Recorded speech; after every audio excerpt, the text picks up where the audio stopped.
Storm Stevens rained sixes at the Spitfire ground. There wasn't much play possible on the first day at the Spitfire ground. Kent managed to put on 70 runs for the loss of Ollie Robinson and Zach Crawley, both men falling to Van der Hoogten, all square heading into day 2. But Jack Leading was the first man to go. Nisa found a route through to his pads, and the Kent batsman was out LBW for 2. The Aussie bowler then had another, his delivery too good for Cox's defences. The opener bowled for 27. He dealt with Daniel Bell-Drummond too. He was scoreless when he played round the delivery, out LBW. Captain Sam Billing swiftly followed, out LBW to Van der Hoogten for 11, all the morning momentum with the visitors. Stevens looked to get Kent as close to 100 as he could, but if he was going to spare their blushes, he'd have to do it without O'Riordan, the latest man to fall, caught behind for a duck. They'd make it through to 3 figures, the all-rounder once again doing what he could to salvage his side's innings, and with some real intent, scoring at a runner ball. He lost another partner. Nisa found Gilchrist's pads to remove him LBW for 12. Stevens, though, responded by carting Douthwaite over the boundary for 6 and looked in the mood for more. Glamorgan were feeling the pain of his assault. Douthwaite hobbled away as he drove one down the ground for 2 to pick up his 50 and take Kent's score to 150. That's where they reached lunch. The all-rounder had dug Kent out of a hole and he didn't look like stopping anytime soon. He put his foot down after the break. The ball sent over the ropes to all parts. No rain to worry about, but his batting brought its own precipitation. The ballistic approach took the value of the 9th wicket partnership to 50, 48 of them coming from his blade. It was quite a spectacle to see, and there was an inevitability about his 8th 6. The ball soared back over Hogan's head and kept going to take him to his 100, scored off 93 balls, just 31 deliveries required to convert his 50.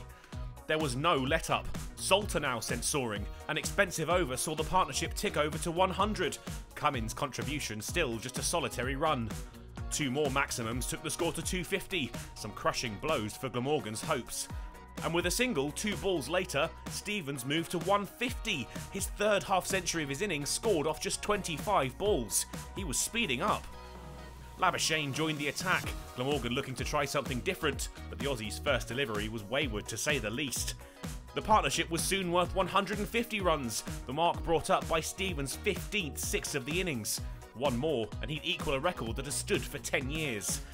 He'd have to be content with 190 runs, 15 4s and 15 6s. His incredible innings brought to an end, the Labuschagne experiment finally paying off as Stevens holed out to Salter, but he'd saved Kent's skin.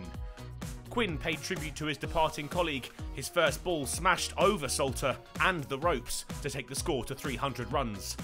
Glamorgan finally brought the innings to an end when Cummins hacked Labuschagne onto his own stumps to go for 7, but the damage had been done. Tea taken. You wouldn't begrudge the visitors having a sip of something stronger. Even by his own high standards, Stevens had played a scintillating knock.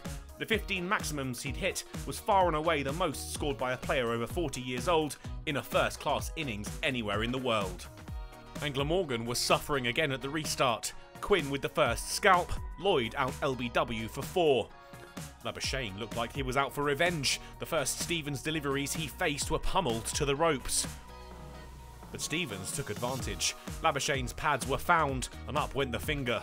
The Aussie with plenty to say as he trudged off. A frustrating day for him. Cook and Root dealt with disruptions and got the innings up and running in earnest. They found their way to 50 runs. But that's where the lights started to fail. The day brought to an end. No further play possible. The score 55 for 2.